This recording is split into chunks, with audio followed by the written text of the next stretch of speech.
കാലാവസ്ഥാ വിദഗ്ധൻ Manoj M G ചേരുന്നുണ്ട് ടെലിഫോൺ ലൈനിൽ. ശ്രീ മനോജ് എം ജി, നമസ്കാരം.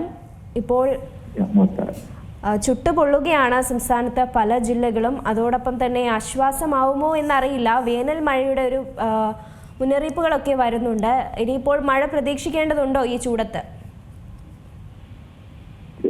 മഴ പ്രതീക്ഷിക്കാം, പക്ഷേ വ്യാപകമായ തോതിലുള്ള ഒരു മഴ നമ്മൾ പ്രതീക്ഷിക്കുന്നില്ല കേരളത്തില്. പ്രത്യേകിച്ച് തെക്കൻ കേരളം മുതൽ ഒരു മധ്യ കേരളം വരെയുള്ള ജില്ലകളിൽ മാത്രമേ നമ്മൾ വരും ദിവസങ്ങളിൽ കാര്യമായിട്ടുള്ള ഒരു മഴ പ്രതീക്ഷിക്കുന്നുള്ളൂ. വടക്കൻ ജില്ലകളിൽ അപ്പോഴും ചൂട് തുടരാൻ തന്നെയാണ് സാധ്യത. നമുക്കറിയാം, ഇപ്പോ മാർച്ച് മാസമായി, സൂര്യൻ തലയ്ക്ക് മേലേക്ക് വരുന്ന സമയമാണ്. മാർച്ച് 21, 22 ദിവസങ്ങളിലാവുമ്പോൾ ഭൂമധ്യരേഖയുടെ നേരെ മേലെ ആയിരിക്കും സൂര്യൻ ഉണ്ടാവുക. ഇനി അങ്ങോട്ട് ഏപ്രിൽ മെയ് മാസങ്ങൾ എന്നൊക്കെ പറഞ്ഞാൽ നല്ല ചുട്ടുപൊള്ളുന്ന ചൂടിന്റെ സമയം തന്നെയാണ് നമ്മുടെ രാജ്യത്തെ സംബന്ധിച്ചിടത്തോളം. പ്രത്യേകിച്ച് കേരളത്തില് വിഷുവിന്റെ സമയമാകുമ്പോൾ നമ്മുടെ തലയ്ക്ക് മേലെ നേരെ എത്തുന്ന ഒരു സമയമാണുള്ളത്. അതുകൊണ്ട് തന്നെ സൂര്യപ്രകാശത്തിന്റെ തീവ്രത വർദ്ധിക്കും, ചൂട് കൂടും. ഇതിൽ നിന്ന് നമുക്ക് നേരിയൊരു ആശ്വാസം കിട്ടുന്നത് വേനൽ മഴയാണ്. അപ്പൊ വേനൽ മഴ കിട്ടാത്ത പ്രദേശങ്ങളിൽ എന്തായാലും ആ ചൂട് തുടരുമെന്ന് തന്നെയാണല്ലോ അർത്ഥം. അതോടൊപ്പം തന്നെ അന്തരീക്ഷത്തിലെ സർക്കുലേഷൻ പാറ്റേൺ അല്ലെങ്കിൽ കാറ്റിന്റെ ദിശ എന്ന് പറയുന്നത് ഒരു ഈ തെക്കൻ നമ്മുടെ ഡെക്കാൻ പ്ലേറ്റോയിൽ നിന്ന് ചൂട് കൂടിയ ആ ഭാഗത്ത് നിന്ന് ഇങ്ങോട്ടേക്കാണ് വരുന്നത്. ഒരു വടക്ക് കിഴക്ക് ഭാഗത്ത് നിന്നാണ് ഇപ്പോഴുള്ള കാറ്റിന്റെ ഒരു പ്രവാഹമുള്ളത്. അവിടെ നിന്ന് വരുന്ന വരണ്ട വായു തന്നെയാണ് ഇങ്ങോട്ടേക്ക് കൂടുതലായിട്ടും കടന്നു വരുന്നത്. മറ്റൊന്ന്, അന്തരീക്ഷത്തിലുള്ള ഒരു ഏതാണ്ട് ഒരു 4-5 കിലോമീറ്റർ ഉയരത്തില് ഒരു ആന്റി സൈക്ലോൺ എന്ന് പറയുന്ന ഒരു എതിർ ചുഴലി കൂടിയുണ്ട് അന്തരീക്ഷത്തിൽ. അതൊരു വളരെ വ്യാപകമായിട്ടുള്ള ഒരു വായുവിന്റെ കറക്കമാണ്. ഘടികാര ദിശയിൽ ക്ലോക്ക് തിരിയുന്ന അതേ ദിശയിൽ തന്നെ വായു ഇങ്ങനെ വലിയ രീതിയിൽ ഏകദേശം നമ്മുടെ ഇന്ത്യയുടെ ഒരു പാതി ഭാഗം കവർ ചെയ്യുന്ന രീതിയിൽ കറങ്ങുകയാണ്. അങ്ങനെ കറങ്ങുന്ന വായു ഒരിക്കലും നമ്മുടെ ഈ ഗ്രൗണ്ടിലുള്ള ചൂടുള്ള വായുവിനെ മേലേക്ക് ഉയരാൻ അനുവദിക്കില്ല. അപ്പോ ഗ്രൗണ്ടിലുള്ള ചൂട് കൂടിയ വായു ആ ഗ്രൗണ്ടിൽ തന്നെ തുടരും. അതുകൂടി ഈ ചൂട് കൂട്ടാൻ കാരണമാകും. അതോടൊപ്പം തന്നെ മറ്റ് ക്ലൗഡ് കവറുകളൊന്നും പല സ്ഥലത്തുമില്ല. മേഘാവരണം കുറയുന്നത് കൊണ്ട് സൂര്യപ്രകാശം തീവ്രത ഒട്ടും നഷ്ടപ്പെടാതെ നമ്മുടെ തലയ്ക്ക് മുകളിലെത്തുന്നു. ഇത്രയധികം ഘടകങ്ങളുടെ ഒരു കോമ്പിനേഷൻ ആണ് ശരിക്കും ഈ ചൂട് കൂട്ടുന്നത്. മേഘരഹിതമായിട്ടുള്ള ആകാശത്ത് ചൂട് കൂടാനുള്ള, സ്വയമേവ ചൂട് കൂടാനുള്ള സാഹചര്യമാണ് ഇപ്പോൾ പല ജില്ലകളിലും ഉള്ളത്.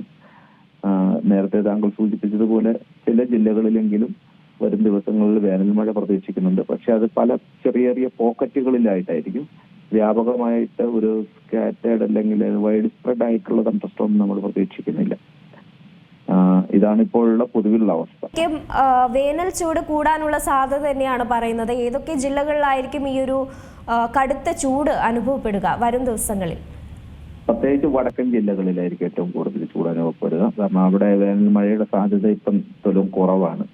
എന്നാൽ തെക്കൻ കേരളം മുതൽ മധ്യ കേരളം വരെയുള്ള ജില്ലകളിൽ ഒരു ജില്ലയിൽ തന്നെ എല്ലാ സ്ഥലത്തും ഒരുപോലെ മഴ കിട്ടില്ല. എങ്കിലും ഒരു നമ്മുടെ ഈ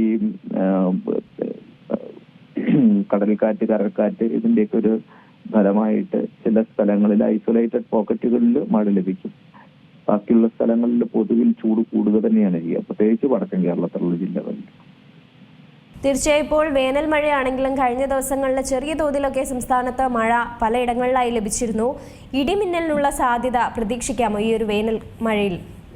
തീർച്ചയായും ഇത്തരത്തിലുള്ള വേനൽ മഴയിലാണ് ഇടിമിന്നലിന് കാരണമായിട്ടുള്ള കൂമ്പാരമേഘങ്ങളുടെ സാന്നിധ്യം ഉണ്ടാവുക. കൂമ്പാരമേഘം എന്ന് പറയുമ്പോൾ 10-15 കിലോമീറ്റർ ഉയരത്തിൽ അന്തരീക്ഷത്തിന്റെ മേൽത്തട്ട് വരെ എത്തുന്ന രീതിയിൽ ഈ വലിയ ഭീമാകാരമായിട്ടുള്ള മേഘപാളികൾ രൂപം കൊള്ളുകയും അതിനകത്ത് ചാർജ് സെപ്പറേഷൻ നടത്തുന്നതിന്റെ ഭാഗമായി മിന്നലുണ്ടാകാനുള്ള സാധ്യതയുണ്ട്. അതുകൊണ്ട് തന്നെ നമ്മൾ വളരെയധികം കരുതിയിരിക്കേണ്ട ഒരു സമയമാണ്. സംസ്ഥാന ദുരന്ത നിവാരണ അതോറിറ്റി മിന്നലിനെ പ്രതിരോധിക്കുന്നതിനെ സംബന്ധിച്ച് കൃത്യമായിട്ടുള്ള നിർദ്ദേശം അത് ഓഡിയോ വിഷ്വൽ മീഡിയ വഴിയും അവരുടെ വെബ്സൈറ്റ് വഴിയും നൽകാറുണ്ട്. അത് മാധ്യമങ്ങൾ ഒന്നുകൂടി ഒന്ന് സംപ്രേഷണം ചെയ്യുന്നത് നല്ലതായിരിക്കും. കാരണം ഈ വേനൽ കടുക്കുന്നതോടുകൂടി അന്തരീക്ഷത്തിലെ സംവഹന പ്രക്രിയ ശക്തിപ്പെടുകയും അതോടനുബന്ധിച്ച് എവിടെയൊക്കെയാണോ തണ്ടർസ്റ്റോംസ് ഉണ്ടാകുന്നത് അവിടെ ഈ ഇടിമിന്നലിനുള്ള സാധ്യത കൂടുകയും ചെയ്യുന്നു എന്നുള്ളത് നമ്മൾ പ്രത്യേകം ഓർക്കേണ്ട കാര്യമാണ്. അതുകൊണ്ട് തന്നെ മിന്നലിനെതിരെയുള്ള മുന്നൊരുക്കം നമ്മൾ നടത്തണം. മിന്നൽ ആകാശത്ത് കാർമേഘം കണ്ടു കഴിഞ്ഞാൽ നമ്മൾ അപ്പോഴായിരിക്കും ടെറസിൽ ഉണക്കാനിട്ടിരിക്കുന്ന ഡ്രസ്സ് എടുക്കാനോ അല്ലെങ്കിൽ പറമ്പിൽ കെട്ടിയിരിക്കുന്ന പശുവിനെ അഴിക്കാനോ ഒക്കെ പോകുന്നത് അത് ഒഴിവാക്കുക തന്നെ വേണം. പ്രത്യേകിച്ച് ഒറ്റയ്ക്ക് നിൽക്കുന്ന മരങ്ങളുണ്ടെങ്കിൽ ആ മരത്തിന്റെ ചുവട്ടിൽ ഒരിക്കലും അഭയം കണ്ടെത്തരുത്. ആ മരത്തിന് ഇടിമിന്നലേക്കാനുള്ള സാധ്യതയുണ്ട്. അതുപോലെ ഓരോ പ്രദേശത്തും പൊതുവിൽ ഏറ്റവും ഉയരം കൂടിയ മരത്തിനായിരിക്കും ആദ്യം മിന്നലേൽക്കാനുള്ള സാധ്യത ഉണ്ടാവുക. പ്രത്യേകിച്ച് തെങ്ങ്, പന പോലെയുള്ള വൃക്ഷങ്ങളുണ്ടെങ്കിൽ അതിന്റെ ചുവട്ടിൽ നിന്ന് നമ്മൾ മാറി നിൽക്കണം. അതുപോലെ ഇലക്ട്രിക്കൽ ഉപകരണങ്ങൾ ഉപയോഗിക്കുന്നതിലും വീടിനുള്ളിലുള്ള സേഫ്റ്റി സംബന്ധിച്ചുമൊക്കെ സംസ്ഥാന ദുരന്ത നിവാരണ അതോറിറ്റി കൃത്യമായിട്ടുള്ള മുന്നൊരുക്കം തരുന്നുണ്ട്. എല്ലാം ഞാൻ വിശദമായിട്ട് ഇവിടെ പറയുന്നില്ല. പക്ഷേ ജനങ്ങൾ അതിനെക്കുറിച്ച് വളരെ ജാഗരൂകരായിരിക്കണം എന്ന് മാത്രമാണ് ഈ അവസരത്തിൽ അഭ്യർത്ഥിക്കാനുള്ളത്. തീർച്ചയായും വളരെയധികം നന്ദി ശ്രീ മനോജ് എം ജി ഈ ഒരു അവസരത്തിൽ പ്രതികരിച്ചതിന്. ഏറ്റവും പുതിയ വാർത്തകളും വിശേഷങ്ങളും വിരൽ തുമ്പിലറിയാൻ സീ മലയാളം ന്യൂസ് എല്ലാ ഡിജിറ്റൽ പ്ലാറ്റ്ഫോമുകളിലും ലഭ്യം.